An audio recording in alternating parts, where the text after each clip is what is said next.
आज के वीडियो में हम लगभग सभी इंपॉर्टेंट चार्ट पैटर्न्स का फॉर्मेशन देखेंगे और समझेंगे इन्हें ट्रेड कैसे करना है। और अगर आप मुझे सपोर्ट करना चाहते हो तो वीडियो को एक लाइक जरूर करें।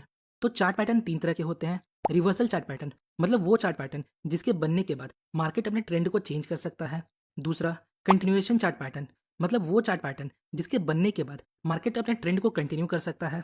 और तीसरा न्यूट्रल चार्ट पैटर्न मतलब वो पैटर्न जिसके बनने के बाद मार्केट अपने ट्रेंड को कंटिन्यू भी कर सकता है और रिवर्स भी हो सकता है। तो स्टार्ट करते हैं कंटिन्यूएशन पैटर्न से। डबल टॉप पैटर्न जब अपट्रेंड के दौरान मार्केट हायर हाई बना रहा होता है बट लेटेस्ट प्राइस एक्शन के दौरान मार्केट थोड़ा नीचे आता है फिर वापस ऊपर जाता है। पर इस बार मार्केट अपने प्रीवियस हाई को ब्रेक करके न्यू हायर हाई बनाने में फेल होता है और अपने प्रीवियस हाई के पास रेजिस्टेंस फेस करके वापस नीचे आ जाता है। और इस प्रकार हमें सेम लेवल ऑफ रेजिस्टेंस पर डबल टॉप पैटर्न देखने को मिलता है। ये हमें इंडिकेट करता है अब प्रीवियस ट्रेंड यहाँ से एंड हो सकता है और इस पैटर्न के फॉर्मेशन के दौरान ये लो पॉइंट हमें मिलता है। और जब हम इस लो पॉइंट से एक सपोर्ट लेवल ड्रॉ करते हैं कुछ इस प्रकार तो हम इसे निकलाइन बोलते हैं। और जब ये निकलाइन ब्रेक होता है तब हम इसके बेस पे ट्रेड लेते हैं। हम यहाँ डायरेक्ट निकलाइन के ब्रेक पर एंट्री ले सकते हैं या फिर हम ब्रेकआउट के बाद एक पुल बैक पे एंट्री ले सकते हैं। याद रखिएगा ब्रेकआउट ट्रेड में वॉल्यूम बहुत इंपॉर्टेंट होता है। अगर ब्रेकआउट के समय हाई वॉल्यूम देखने को मिलता है तो ये हमारे लिए कंफर्मेशन का काम करता है। नेक्स्ट स्टॉप लॉस हम यहाँ कहीं सेट कर सकते हैं और टारगेट के लिए हम इस डिस्टेंस का यूज कर सकते हैं।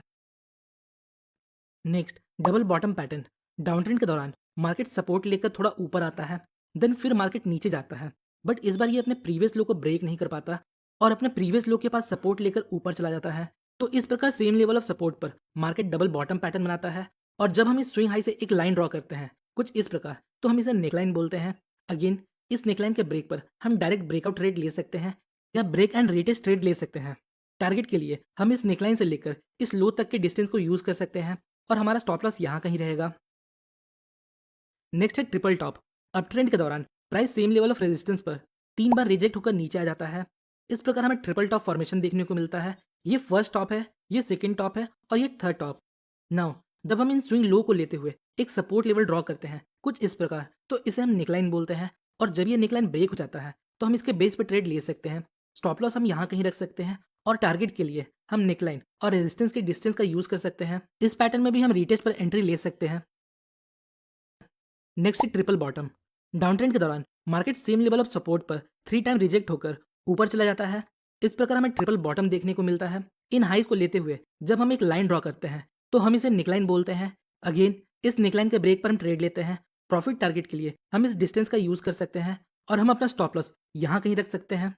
नेक्स्ट राइजिंग वेज जब अप ट्रेंड के दौरान हमें दो ट्रेंड लाइन सेम डायरेक्शन में मूव करते हुए मिलते हैं। यहाँ देखिए दोनों ट्रेंड लाइन ऊपर की तरफ जा रहे हैं और ये ट्रेंड लाइन आगे बढ़ते हुए एक दूसरे को कॉन्ट्रैक्ट करते हैं मतलब एक दूसरे के करीब आते जाते हैं तो हम इसे राइजिंग वेज बोलते हैं।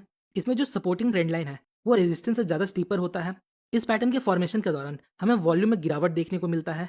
नेक्स्ट जब कोई red candle supporting trend line को ब्रेक करता है तो हम इसके लो ब्रेक पर वॉल्यूम का कन्फर्मेशन लेकर ट्रेड ले सकते हैं। इस पैटर्न का यूज ट्रेडर्स अपने लॉन्ग पोजीशन से एग्जिट होने के लिए करते हैं या शॉर्ट पोजीशन बनाने के लिए भी करते हैं। नेक्स्ट है फॉलिंग वेज जब डाउन ट्रेंड के दौरान हमें दो ट्रेंड लाइन नीचे की तरफ जाते हुए मिलते हैं और ये ट्रेंड लाइन आगे बढ़ते हुए एक दूसरे को कॉन्ट्रैक्ट करते हैं मतलब करीब आते जाते हैं तो हम इसे फॉलिंग वेज बोलते हैं। इस पैटर्न के फॉर्मेशन के दौरान भी वॉल्यूम डिक्लाइन होता है और जब हमें ऊपर की तरफ ब्रेकआउट मिलता है विथ हाई वॉल्यूम तो हम इस ब्रेकआउट के बेस पे ट्रेड लेते हैं। हेड एंड शोल्डर पैटर्न आपको चार्ट पर कुछ इस प्रकार का दिखता है। ये इसका लेफ्ट शोल्डर है, ये इसका राइट शोल्डर है और बीच में इसका हेड है। ये दिखने में एक इंसान के ऊपरी भाग की तरह होता है इसलिए इस पैटर्न का नाम हेड एंड शोल्डर रखा गया है। दो कंधे और उसके बीच में एक सर। नाउ अब इस पैटर्न को ब्रेक करके इसके फॉर्मेशन को समझते हैं। देखिए जब अपट्रेंड के दौरान प्राइस हायर हाई बना रहा होता है बट लेटेस्ट प्राइस एक्शन के दौरान प्राइस हायर हाई बनाने में फेल होता है और हायर हाई बनाने की जगह एक लोअर हाई बनाता है। जैसा कि यहाँ आप देख सकते हो प्राइस पहले हायर हाई बना रहा था बट लेटेस्ट प्राइस एक्शन के दौरान यहाँ प्राइस अपने प्रीवियस हाई को ब्रेक करने में फेल होता है और फिर नीचे चला जाता है। तो इस प्रकार प्राइस मूवमेंट के दौरान हमें एक लेफ्ट शोल्डर मिलता है फिर एक हेड मिलता है और जब ये राइट शोल्डर फॉर्म हो जाता है तब ये head and shoulder pattern complete हो जाता है। अब कुछ की पॉइंट्स है इस पैटर्न के बनने के लिए। नंबर 1 ये दोनों शोल्डर का हाई हेड को ब्रेक नहीं करना चाहिए। नंबर 2 ये दोनों शोल्डर आपस में थोड़ा ऊपर नीचे हो सकते हैं मतलब कभी लेफ्ट शोल्डर बड़ा हो सकता है और कभी राइट शोल्डर बड़ा हो सकता है। अब देखिए इस पैटर्न के फॉर्मेशन के दौरान हमें दो स्विंग लो मिलते हैं और जब हम इन दो पॉइंट को मिलाते हुए एक लाइन ड्रॉ करते हैं कुछ इस प्रकार तो इसे हम निकलाइन बोलते हैं। और प्राइस जब इस नेकलाइन को ब्रेक करता है तो हम यहाँ अदर कन्फर्मेशन और प्राइस एक्शन को कंबाइन करके ट्रेड ले सकते हैं। अब देखिए हमें बार बार इतना पिक्चर परफेक्ट पैटर्न नहीं मिलता जहाँ दोनों शोल्डर्स क्लियर दिख रहे होते हैं और जहाँ नेकलाइन इतना क्लियर और हॉरिजॉन्टल होता है। कई बार हमें हिडन शोल्डर कुछ इस प्रकार से दिखता है जहाँ ये दोनों स्विंग लो आपस में ऊपर नीचे होते हैं। तो अब आप सोच रहे होगे अब हम यहाँ नेकलाइन कैसे ड्रॉ करेंगे। वेल ऐसे सिचुएशन में हम इन 2 पॉइंट्स को लेते हुए एक ट्रेंड लाइन ड्रॉ कर सकते हैं कुछ इस प्रकार। और जब ये ट्रेंड लाइन ब्रेक होता है तो हम इसके ब्रेकआउट पर ट्रेड लेते हैं। अभी ये ट्रेंड लाइन ऊपर की तरफ से जा रहा है पर कुछ सिचुएशंस में ये नीचे की तरफ जा सकता है। सो नाउ यहाँ तक आपका हेड एंड शोल्डर का फॉर्मेशन क्लियर हो चुका है। अब हम इन्वर्टेड हेड एंड शोल्डर का फॉर्मेशन देखेंगे। फिर inverted head and shoulder chart पर आपको कुछ इस प्रकार से दिखता है। ये हेड एंड शोल्डर के जस्ट अपोजिट है। डाउन ट्रेंड के दौरान जब प्राइस लोअर लो बना रहा होता है बट रीसेंट प्राइस एक्शन के दौरान प्राइस अपने प्रीवियस लो को ब्रेक करने में फेल होता है और लोअर लो की जगह एक हायर लो बनाता है, तब हम इसे इन्वर्टेड हेड एंड शोल्डर बोलते हैं। इन्वर्टेड हेड एंड शोल्डर में जब हम इन 2 स्विंग हाई को कनेक्ट करते हुए एक लाइन ड्रॉ करते हैं कुछ इस प्रकार, तो ये हमारा नेकलाइन होता है। बाकी सारी चीजें सेम है। अगर हमें एक परफेक्ट नेकलाइन नहीं मिलता तो हम यहाँ एक ट्रेंड लाइन भी ड्रॉ कर सकते हैं। देन इस नेकलाइन या ट्रेंड लाइन के ब्रेकआउट पर हम ट्रेड लेते हैं। तो ये थे रिवर्सल पैटर्न। अब देखते हैं कंटिन्यूएशन पैटर्न्स को। सो हमारा फर्स्ट पैटर्न है बुलिश फ्लैग। एक शार्प अपट्रेंड के बाद जब मार्केट करेक्ट करता है, याद रखिएगा करेक्शन के पहले हमें एक शार्प अपट्रेंड चाहिए। तो जब एक शार्प अपट्रेंड के बाद मार्केट करेक्ट करता है और इस करेक्शन पीरियड के दौरान हमें 2 parallel trend line downward side tilt move करता हुआ मिलता है, तो हम इसे bullish flag and pole pattern बोलते हैं। ये शार्प मूव फ्लैग का फॉर्मेशन करता है और ये करेक्शन पीरियड फ्लैग का फॉर्मेशन करता है। ट्रेंडिंग मूव के दौरान वॉल्यूम हाई होता है, फिर इस करेक्शन में वॉल्यूम लो होता है और जब मार्केट ऊपर की तरफ हाई वॉल्यूम के साथ ब्रेकआउट देता है तो हम यहाँ लॉन्ग ट्रेड ले सकते हैं। टारगेट के लिए हम 1:2 रिस्क टू रिवॉर्ड रेशियो का यूज कर सकते हैं। बहुत से लोग अपना स्टॉप लॉस इस पॉइंट पर रखते हैं और बहुत से लोग इस पॉइंट पर रखते हैं। नेक्स्ट है बेरिस फ्लैग पैटर्न। जब एक शार्प डाउनवर्ड मूव के बाद मार्केट थोड़ा करेक्ट होता है और इस करेक्शन पीरियड में हमें 2 पैरेलल ट्रेंड लाइन हल्का सा अपवर्ड साइड टिल्ट मिलता है, तो हम इसे bearish flag and pole pattern बोलते हैं। ये शार्प मूव फ्लैग पोल का फॉर्मेशन करता है और ये करेक्शन पीरियड फ्लैग का फॉर्मेशन करता है। नाउ इसमें भी ट्रेंडिंग मूव के दौरान वॉल्यूम हाई होता है और करेक्शन पीरियड के दौरान वॉल्यूम लो होता है और प्राइस जब हमें नीचे की तरफ ब्रेकआउट देता है विथ हाई वॉल्यूम, तो ये हमारे लिए कंफर्मेशन का काम कर सकता है। नाउ अब हम इसके ब्रेकआउट पे शॉर्ट कर सकते हैं। अगेन इसमें हम प्रॉफिट टारगेट के लिए 1:2 रिस्क टू रिवॉर्ड रेशियो का यूज कर सकते हैं।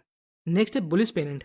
ये pattern same bullish flag pattern के कॉन्सेप्ट पर काम करता है, बस बुलिश फ्लैग में हमें करेक्शन के समय 2 parallel trend line downward side tilt मिलता है और पेनेंट पैटर्न के फॉर्मेशन के दौरान हमें 2 ट्रेंड लाइन एक दूसरे के अपोजिट मूव करते हुए मिलते हैं। बाकी सारा कॉन्सेप्ट सेम है। जैसे हम बुलिश फ्लैग को ट्रेड करते हैं उसी तरह हम बुलिश पेनेंट को भी ट्रेड कर सकते हैं। नेक्स्ट है बेरिस पेनेंट। ये भी सेम बेरिस फ्लैग पैटर्न की तरह है, बस इसमें हमें शार्प डाउनवर्ड मूव के बाद 2 अपोजिट ट्रेंड लाइन मिलते हैं और जब मार्केट नीचे की तरफ ब्रेकआउट देता है तो हम इसके बेस पे शॉर्ट ट्रेड लेते हैं। नेक्स्ट है ascending triangle pattern. Up trend के दौरान जब market same level of resistance पर मल्टीपल टाइम रिजेक्ट होकर नीचे आता है, बट जब प्राइस नीचे आता है तो वो सेम लेवल ऑफ सपोर्ट तक नहीं जा पाता। यहाँ हमें हायर लोज का फॉर्मेशन देखने को मिलता है। तो जब हम इन हाइज को लेते हुए एक रेजिस्टेंस लेवल और इन लोज को लेते हुए एक असेंडिंग ट्रेंड लाइन मतलब ऊपर जाता ट्रेंड लाइन ड्रॉ करते हैं, तो हम इसे असेंडिंग ट्रायंगल पैटर्न बोलते हैं। इस पैटर्न को देखने पर पता चलता है सेलर्स फ्रीक्वेंटली वीक होते जा रहे हैं और प्राइस को ज़्यादा नीचे नहीं ले जा पा रहे हैं, मतलब यहाँ बायर्स स्ट्रांग है। तो जब बायर्स रेजिस्टेंस लेवल को ब्रेक करके प्राइस को ऊपर ले जाते हैं तो हम यहाँ ब्रेकआउट पर ट्रेड लेते हैं या ब्रेक एंड रीटेस्ट पर ट्रेड लेते हैं। प्रॉफिट के लिए हम इस डिस्टेंस का यूज़ कर सकते हैं। नेक्स्ट है descending triangle pattern. Down trend के दौरान जब price same level of support पर मल्टीपल टाइम रिजेक्ट होकर ऊपर आता है, बट जब प्राइस ऊपर आता है तो ये अपने प्रीवियस हाई को ब्रेक नहीं कर पाता और हमें यहाँ लोअर हाइज का फॉर्मेशन देखने को मिलता है, जो हमें बताता है अभी बायर्स वीक है, वो प्राइस को ऊपर पुश करने में फेल हो रहे हैं। तो जब हम इन लोज को कनेक्ट करते हुए एक सपोर्ट लेवल ड्रॉ करते हैं और इन लोअर हाइज को लेते हुए एक डिसेंडिंग ट्रेंड लाइन ड्रॉ करते हैं, तो इस फॉर्मेशन को हम डिसेंडिंग ट्रायंगल पैटर्न बोलते हैं। और जब प्राइस सपोर्ट लेवल को ब्रेक करता है तो हम यहाँ वॉल्यूम का कंफर्मेशन लेकर ब्रेकआउट ट्रेड ले सकते हैं या ब्रेक एंड रीटेस्ट का वेट कर सकते हैं। Next bullish rectangle. जब अपट्रेंड के दौरान मार्केट कंसोलिडेट करता है और इस कंसोलिडेशन पीरियड के दौरान हमें एक फ्लैट लेवल ऑफ सपोर्ट और एक फ्लैट लेवल ऑफ रेजिस्टेंस मिलता है, तो इसे हम बुलिश रेक्टेंगल बोलते हैं। जब प्राइस रेजिस्टेंस को ब्रेक करता है तो हम यहाँ वॉल्यूम का कंफर्मेशन लेकर ट्रेड ले सकते हैं या फिर हम ब्रेक एंड रीटेस्ट का वेट कर सकते हैं।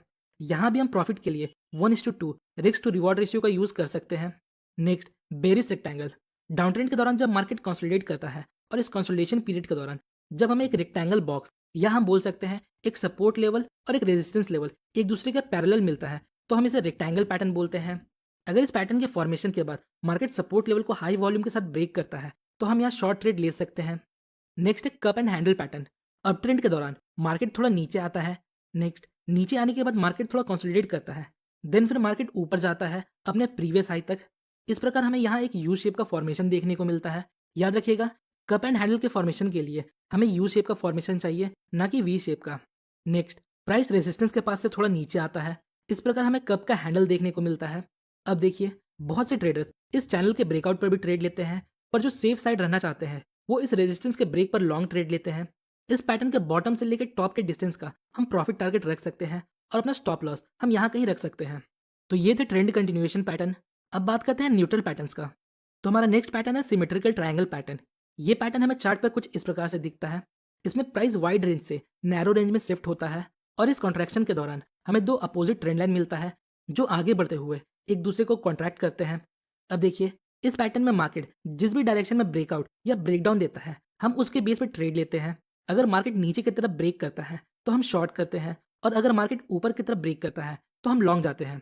आप सोच रहे होंगे ये तो पेनेंट की तरह है, but pennant come time period के कंसोलिडेशन के दौरान बनता है और सिमेट्रिकल ट्रायंगल ज़्यादा टाइम पीरियड के दौरान बनता है।